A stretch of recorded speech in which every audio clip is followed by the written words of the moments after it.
Right now, I'm joined by LaVar Arrington and Bucky Brooks.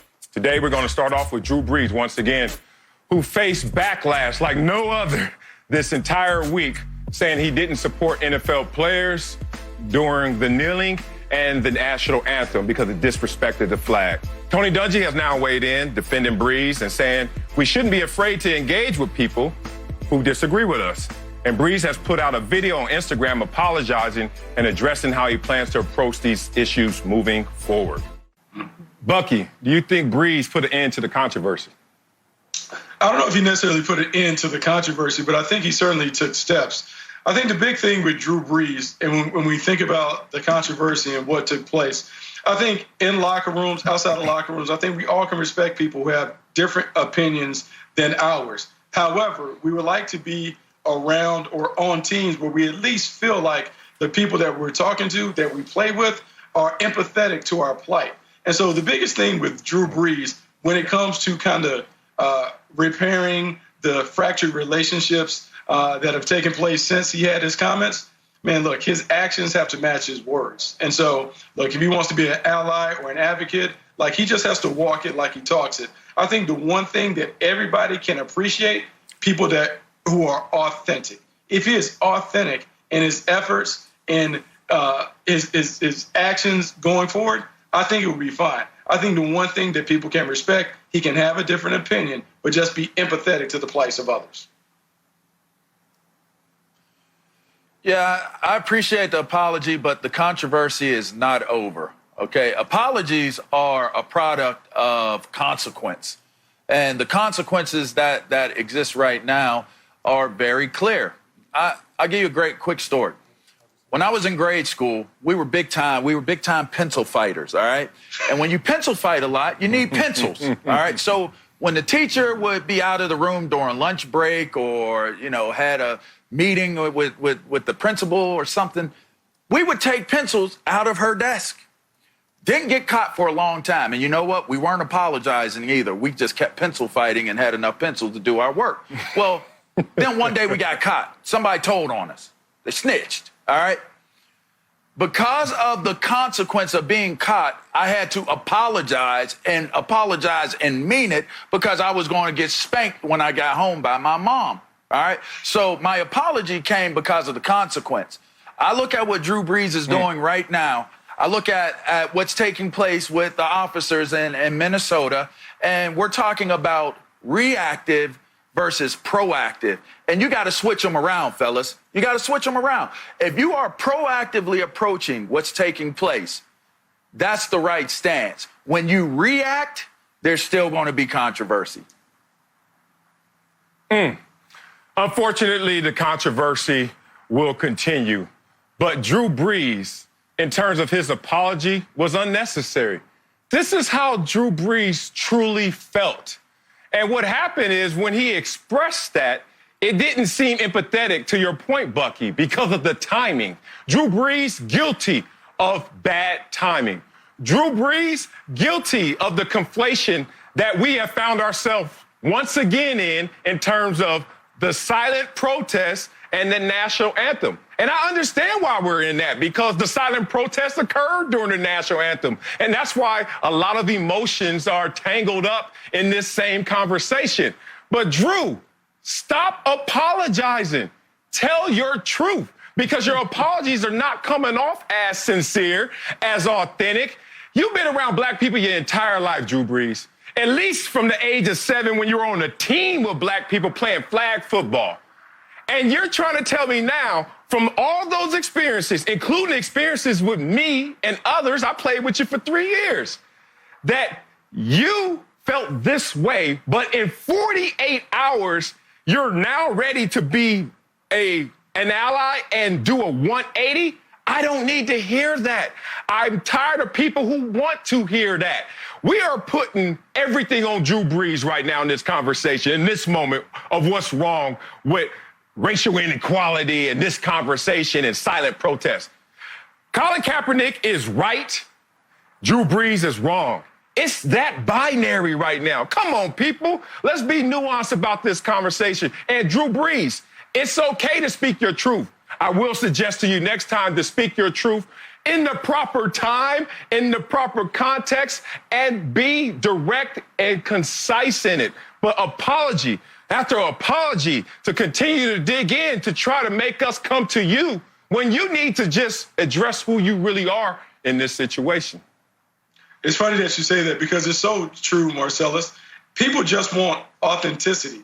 Like, you are who you are. And if you believe in the values of the flag, and because your granddad really, really inspires you, and you hold those things close to your heart, and so when you hear the anthem, it inspires you, well, that's great. The only thing that people are saying, teammates and the like, just respect our opinions and our feelings too. We may not have the same experiences, so don't dismiss us because we view it differently.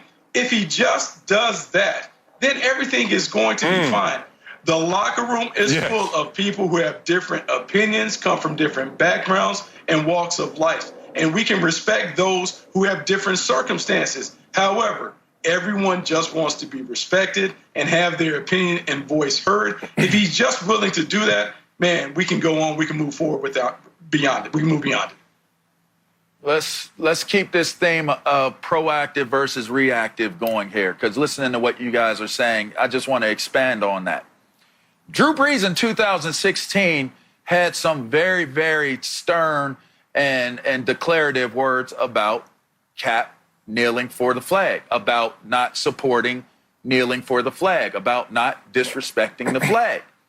Can we go back to 2016 and find apologies from Drew Brees? Multiple apologies, apology after apology after apology. Ooh. See, here's the problem that exists with what's going on, my friends. Here's what's going on, right?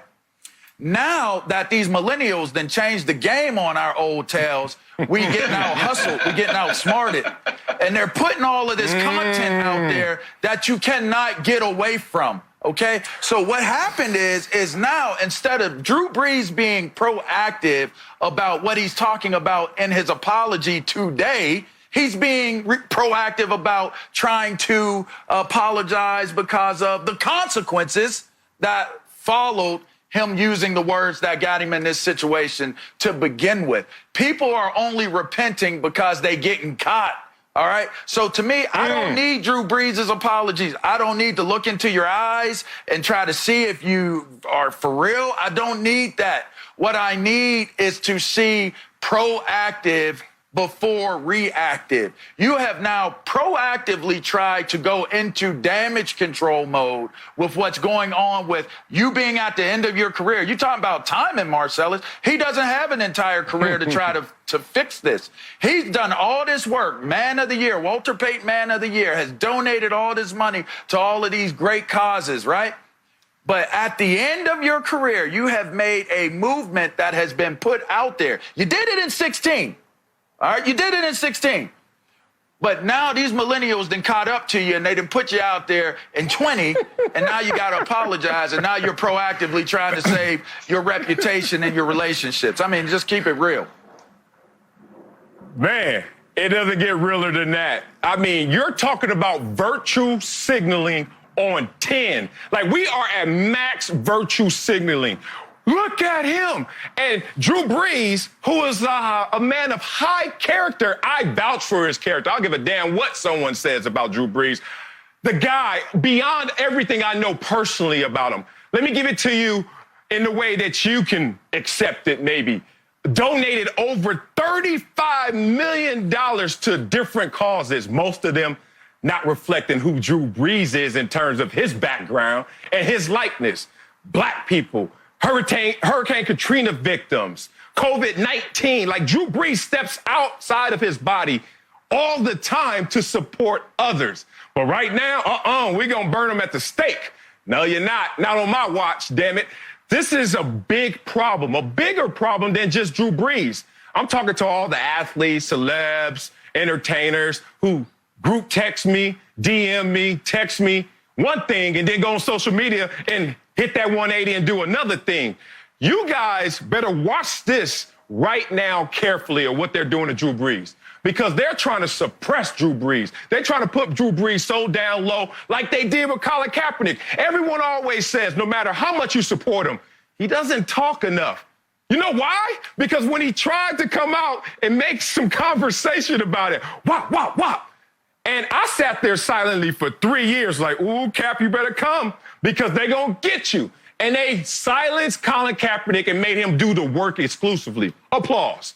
Don't let it happen to Drew Brees and countless others who are just in this for the clicks. If you go on social media, bruh, there are 2 buttons that just jump out at you. Followers and likes. Man, I ain't give a damn about what people like since I was in grade school. We're the button for the love, respect, character, things that are higher of nature. So, LaVar, when you talk about these millennials, these dudes and these people are the ones that's really warping our reality. Yeah.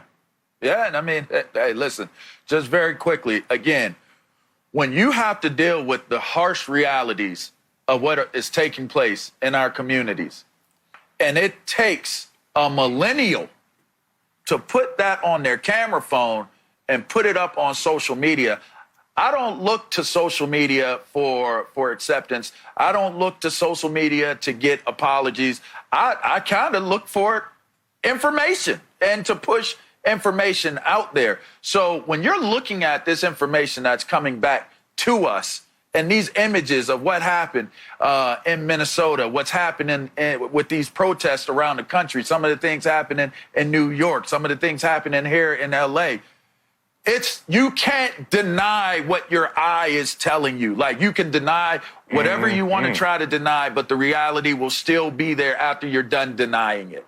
Okay, that's where we're at in society. That's where the millennials have taken us and have forced us to go with what social media has given us the platform to do. Now people are going to have to proactively start handling issues versus reacting to what they didn't proactively address in the first place.